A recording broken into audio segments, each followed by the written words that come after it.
آقا کا روزہ مدینے میں ہے، میں مدینے کی جانب نہ کیسے کھنچوں، میرا دین اور دنیا مدینے میں ہے، میری الفت مدینے سے یوں ہی نہیں، میرے آقا کا روزہ مدینے میں ہے۔ سونا جس کو ہوتا ہے۔ حدیث نمبر 2، سلام السلام قبل الکلام، بات کرنے سے پہلے سلام کیا کرو۔ حدیث نمبر 3، طاعت الصفائی الطہور شطر الایمان، پاکی آدھا ایمان ہے۔ حدیث نمبر 4، وضو الوضو نصف الصلاۃ، وضو نماز کی کنجی ہے۔ حدیث نمبر 5، نماز الصلاۃ عماد الدین، نماز ان کا ستون ہے۔ حدیث نمبر 6، دعا الدعاء مخ العبادہ، دعا عبادت کا مغز ہے۔ حدیث نمبر 7، تلاوت قرآن افضل العبادت تلاوت القرآن، قرآن کی تلاوت بہترین عبادت ہے۔ حدیث نمبر 8، روٹی اور کھانے کا احترام، اکرم الخبزہ، روٹی کی عزت کرو۔ حدیث نمبر 9، بازاروں میں کھانے کی ممانعت، اللہ کی ذکی دناتن، بازاروں میں کھانا ہلکے پن کی نشانی ہے۔ حدیث نمبر 10، پانی پینے کا طریقہ، اشربوا الماء اعینکم، پانی لے کر پیا کرو۔ السلام علیکم ورحمۃ اللہ وبرکاتہ۔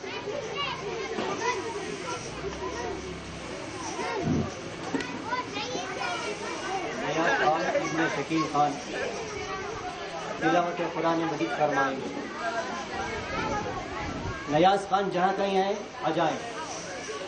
جن کا سا لے کر میرے مصطفیٰ آئے، میرے مصطفیٰ آئے۔ السلام علیکم ورحمۃ اللہ وبرکاتہ۔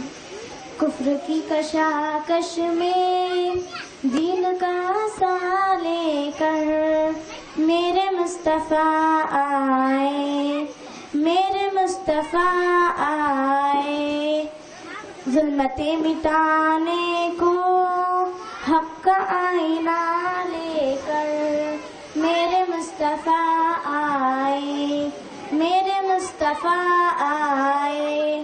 انگنت خداؤں کا ذہن میں تصور تھا، پتھروں کی پوجا تھی، پتھروں کی پوجا تھی، ایک خدا واحد کی معتبر صدا لے کر میرے مصطفیٰ آئے، میرے مصطفیٰ آئے۔ ہر کوئی شہادت کے جام کے طرف لپکا، اجر کا ہوا طالب، اجر کا ہوا طالب، گالیوں کے بدلے میں تحفہ دعا لے کر میرے مصطفیٰ آئے، میرے مصطفیٰ آئے۔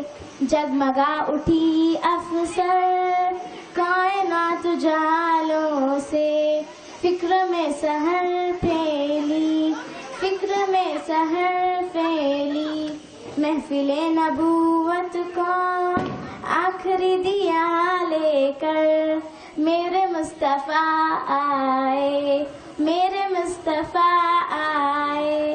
کفر کی کشاکش میں دین کا سا لے کر میرے مصطفیٰ آئے، میرے مصطفیٰ آئے۔ السلام علیکم۔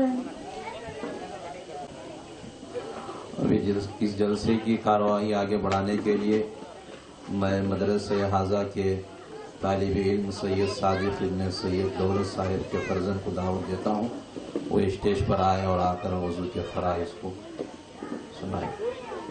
سید صادق۔ السلام علیکم ورحمۃ اللہ وبرکاتہ۔ وضو کے پڑھا ہے 4۔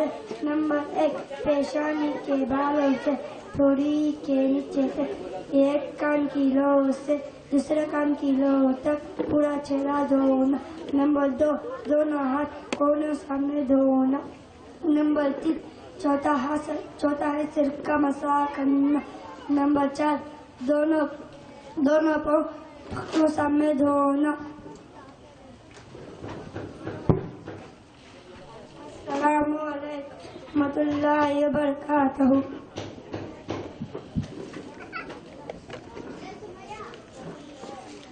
محمد نبیل ابن رحمت اللہ صاحب مرحوم میں دعوت دیتا ہوں کہ وہ آئیں تلاوت کلام اللہ فرمائیں. السلام علیکم ورحمۃ اللہ وبرکاتہ. اعوذ باللہ من الشیطان الرجیم. بسم اللہ الرحمن الرحیم. یا ایھا الذین آمنوا لا تکونوا کالذین آذوا موسیٰ فبرأہ اللہ مما قالوا وكان عند الله وجيها. يا أيها الذين آمنوا اتقوا الله وقولوا قولا سديدا يصلح لكم أعمالكم ويغفر لكم ذنوبكم ومن يطع الله ورسوله فقد فاز فوزا عظيما. إنا عرضنا الأمانة على السماوات والأرض والجبال فأبين أن يحملنها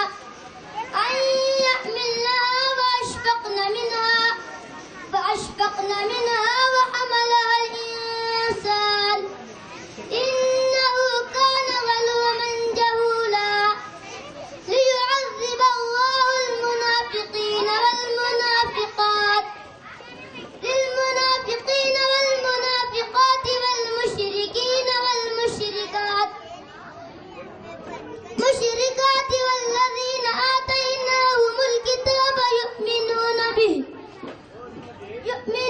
به ومن هؤلاء من يؤمن به. صدق الله العظيم.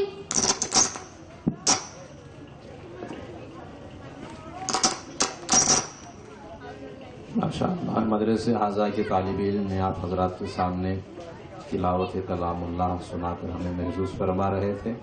اس کے بعد میں مدرسے حاضہ کے طالب علم محمد رضوان ابن محمد اسماعیل صاحب کو دعوت دیتا ہوں وہ اسٹیج پر آئیں اور آ کر فرائض نماز سنائیں. محمد رضوان.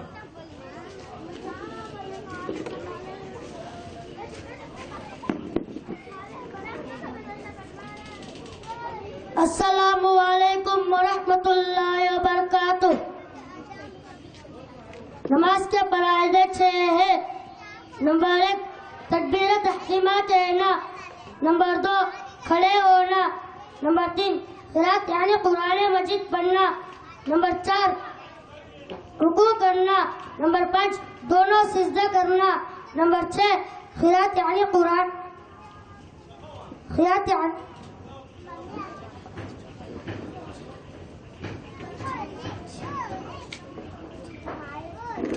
آخرانہ اختیار کی مقدار میں بیٹھنا. السلام علیکم ورحمۃ اللہ وبرکاتہ. کی توفیق عطا فرمائی. اللہ تعالیٰ اس پروگرام کو قبولیت سے نوازے. مجھے آج اس مدرسہ عربیہ تعلیم الاسلام کے سالانہ جلسے میں حقوق والدین پر خطاب کرنے کا موقع ملا ہے، اس لیے میں چند منٹ اسی عنوان پر گفتگو کرنا چاہتا ہوں. امید ہے کہ آپ سب بغور سماعت فرمائیں گے. حضرات گرامی، آج کے اس پرفتن دور میں ہم دنیا پر نظر ڈالیں تو یوں محسوس ہوتا ہے کہ ہر سمت کو اپنے حقوق کی مطالبہ کی صدا سنائی دیتی ہے. ہر سمت کو اپنے ظلم و زیادتی کے دورہ نظر آتے ہیں. ایک دوسرے کے حق کو مارتا ہوا نظر آتا. ہر ایک کو دوسرے سے شکایت، غلام اور نوکر کو آقا سے شکایت، آقا اور مالک کو غلام سے شکایت، والدین کو اولاد سے شکایت. کوئی پڑوسی کا حق ادا کرنے کے لیے تیار نہیں، اولاد والدین کا حق ادا کرنے کے لیے تیار نہیں. والدین پر ظلم و زیادتی کے پہاڑ توڑے جا رہے ہیں، ان کے ساتھ ناپاک حرکتیں کی جا رہی ہیں، ان کی عزت و احترام کو پامال کیا جا رہا ہے۔ ہم اس ماں پر ظلم و ستم اور زیادتی کی برسات کر رہے ہیں جس ماں نے ہمیں 2.5 سال تک دودھ پلایا، جس ماں نے ہمیں 9 ماہ اپنے پیٹ میں رکھا، جس ماں نے بچوں کی پریشانی کو اپنے پریشانی سمجھا، جس ماں نے بچوں کے خاطر مصیبت برداشت کی۔ بتاؤ تو صحیح کہ کیا والدین کا حق یہی ہے کہ ان پر ظلم و زیادتی کے پہاڑ توڑے جائے، ان کے ساتھ ناپاک حرکتیں کی جائے، ان کی عزت و احترام کو پامال کیا جائے؟ ہرگز نہیں، ہرگز نہیں، یہ والدین کا حق نہیں۔ یاد رکھیں کہ کوئی اپنے والدین کی عزت و احترام کو پامال کرتا ہے اور ان پر زیادتی کرتا ہے تو اپنا ٹھکانہ جہنم میں بنا لیں۔ میں اپنی طرف سے نہیں کہتا، حدیثوں میں موجود ہے۔ حضرت امامہ رضی اللہ تعالیٰ کی ایک روایت موجود ہے کہ شہنشاہ بطحا جناب محمد رسول اللہ صلی اللہ علیہ وسلم سے ایک شخص نے دریافت کیا، یا رسول اللہ ما حق الوالدین؟ سنو میرے نبی صلی اللہ علیہ وسلم کا جواب سنو، ہما جنتکا و نارکا، وہی تیری جنت ہے اور وہی تیری جہنم۔ حدیثوں میں غور کریں تو پتہ چلتا ہے کہ والدین کا کیا حق ہے۔ اس حدیث کا مطلب یہ ہے کہ اگر والدین کی عزت و احترام کرو گے تو تم جنت کے حقدار بنو گے، اور اگر ان پر زیادتی کرو گے تو اپنا ٹھکانہ جہنم میں بنا لے۔ عزیزان ملت، جس اولاد سے والدین ناراض تو اللہ تعالیٰ بھی اس سے ناراض رہتے ہیں۔ جس اولاد سے والدین ناراض تو اللہ تعالیٰ بھی اس سے ناراض رہتے ہیں۔ اللہ کے رسول صلی اللہ علیہ وسلم نے فرمایا، حضرت ابو ہریرہ رضی اللہ تعالیٰ سے ایک شخص آیا اور عرض کیا کہ میرے سب سے بڑے حسن و سلوک کا مستحق کون ہے؟ رسول صلی اللہ علیہ وسلم نے ارشاد فرمایا، تیری ماں۔ پھر سوال کیا، پھر کون؟ حضور صلی اللہ علیہ وسلم نے وہی جواب دیا، تیری ماں۔ پھر ایسے ہی تیسری مرتبہ سوال کیا اور انسانیت اور محترم انسانیت صلی اللہ علیہ وسلم نے وہی جواب دیا۔ جب چوتھی مرتبہ سوال کیا تو حضور صلی اللہ علیہ وسلم نے جواب دیا، تیرا باپ۔ اس حدیث میں پتہ چلتا ہے کہ ماں کو باپ پر فوقیت حاصل ہے۔ والدین کی نافرمانی اور ان کے ساتھ برے میں آپ حضرات کو ایک صحابی کا واقعہ سناتا ہوں۔ ایک صحابی تھے، بہت نیک تھے، جن کا نام حضرت علقمہ رضی اللہ تعالیٰ تھا۔ نماز کی پابندی کرتے تھے، نفلوں کو کثرت سے پڑھتے تھے، زکوٰۃ اور صدقے کو ادا کرتے تھے، اعمال صالح تھے، لیکن انہوں نے اپنی بیوی کو ماں پر ترجیح دی، جس کا نتیجہ یہ ہوا کہ انتقال کے وقت زبان پر کلمہ طیبہ جاری ہی نہیں ہو رہا تھا اور روح گلے میں اٹکی ہوئی تھی۔ تمام لوگ دعا کر رہے تھے، قرآن کی تلاوت کی جا رہی تھی، لیکن روح جسم سے نکلنے کا نام ہی نہیں لے رہا تھا۔ حضرت علقمہ تکلیف کی وجہ سے تڑپ رہے تھے۔ حضور صلی اللہ علیہ وسلم کو اطلاع ملی کہ کیا اس کے والدہ زندہ ہیں۔ اطلاع ملی کہ صرف والدہ باحیات ہیں۔ حضور اللہ کے رسول صلی اللہ علیہ وسلم نے حضرت علقمہ کے والدہ سے عرض کیا کہ علقمہ کا تیرے ساتھ کیسا سلوک تھا؟ تو بوڑھیا نے عرض کیا کہ میرے لختہ جگر تو بہت نیک تھا، لیکن اس نے اپنی بیوی کو میرے پر ترجیح دی۔ حضور اکرام رسول اللہ صلی اللہ علیہ وسلم نے کہا کہ اس کو معاف کر دو۔ بوڑھیا معاف کرنے سے انکار کر دیا تو حضور صلی اللہ علیہ وسلم نے حضرت بلال حبشی رضی اللہ تعالیٰ کو حکم دیا کہ لکڑیاں جمع کرو اور علقمہ کو اس میں زندہ جلا دو۔ بوڑھیا تڑپ اٹھی اور ممتا جوش میں آ گئی اور کہا کہ حضور صلی اللہ علیہ وسلم، میں آپ کو اور تمام صحابہ کو گواہ بناتی ہوں کہ میں نے علقمہ کو معاف کر دیا۔ بس اتنا کہنا تھا کہ حضرت علقمہ کی روح پر واس کر گئی۔ میں آپ کو ہم سب کو عبرت آمیز کی واقعات سے نصیحت حاصل کرنی چاہیے کہ واقعات کے تاریخ اور ان کے اوراق میں ابھی بھی موجود ہے۔ اللہ تبارک و تعالیٰ سے ہم کو دعا ہے کہ اللہ تعالیٰ ہم سب کو والدین کے حسن سلوک کی مطالبہ کی دعا کریں۔ آمین۔ صدق۔ وآخر دعوانا ان الحمد للہ رب العالمین۔ السلام علیکم ورحمۃ اللہ وبرکاتہ۔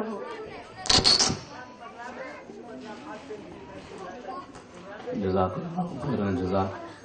یہ مدرسے تعلیم الاسلام کے ہونہار طالب علم تھے جنہوں نے حقوق والدین کے تعلق سے آپ حضرات کے سامنے گوش و گزار فرمایا، اور اس کے بعد میں مدرسے حاضہ کے ہونہار استاذ حافظ و قاری محمد سہیل احمد کی دعوت دیتا ہوں، وہ شان رسالت میں نعت شریف کو پیش کریں۔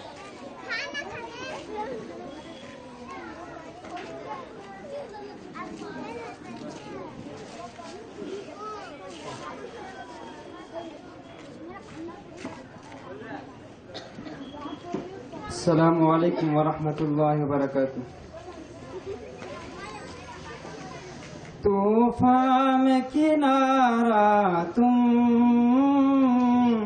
صحرا میں گھٹا تم ہو، طوفان میں کنارہ تم،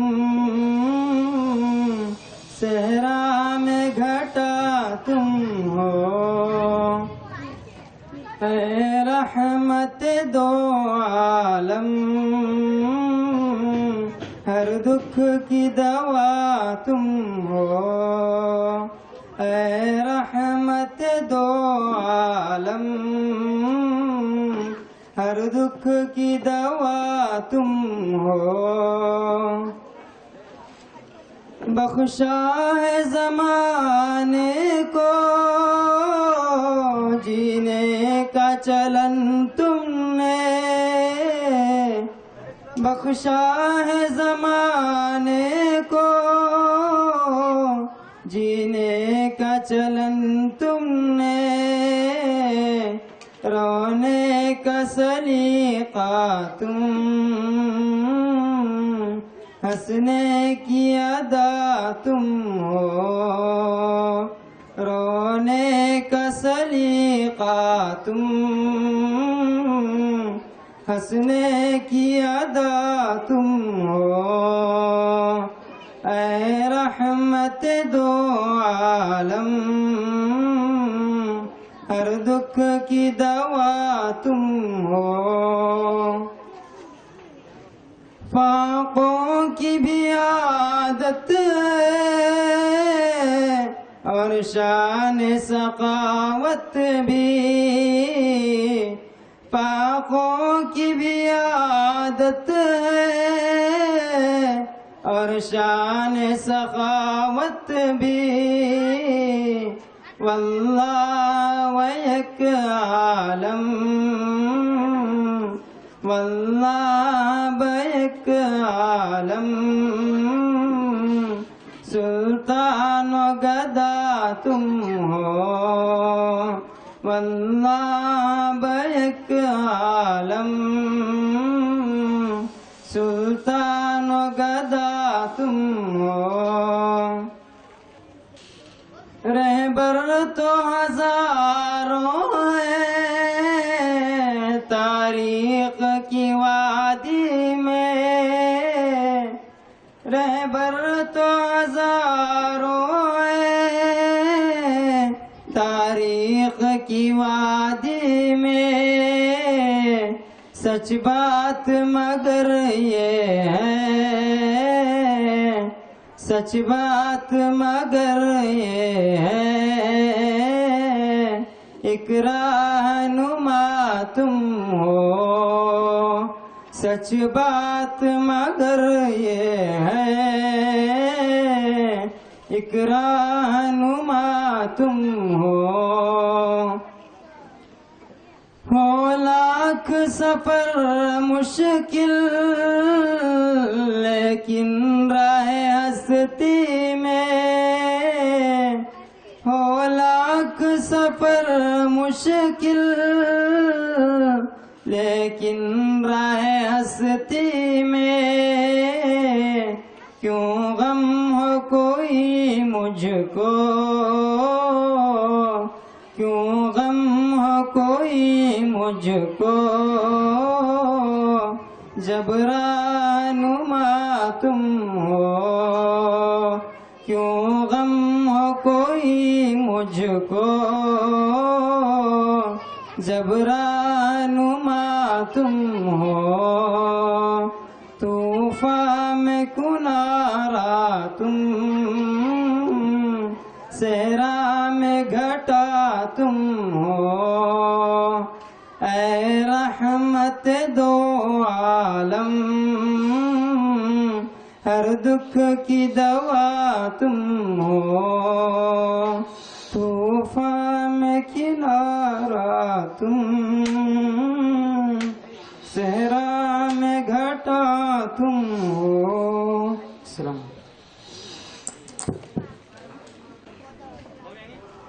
جزاک اللہ خیر الجزا۔ اس کے بعد مدرسہ حاضہ کے طالبہ زیبہ خانم کو میں دعوت دیتا ہوں، وہ آ کر نظم پیش کرے۔ السلام علیکم ورحمۃ اللہ وبرکاتہ۔ دنیا کے اے مسافر منزل تیری خبر ہے، طے کر رہا ہے جو تو 2 دن کا یہ سفر ہے، جب سے بنی ہے دنیا لاکھوں کروڑ آئے، باقی رہا نہ کوئی، مٹی میں سب سمائے، اس بات کو نہ بھولو سب کا یہی حشر ہے، دنیا کے اے مسافر منزل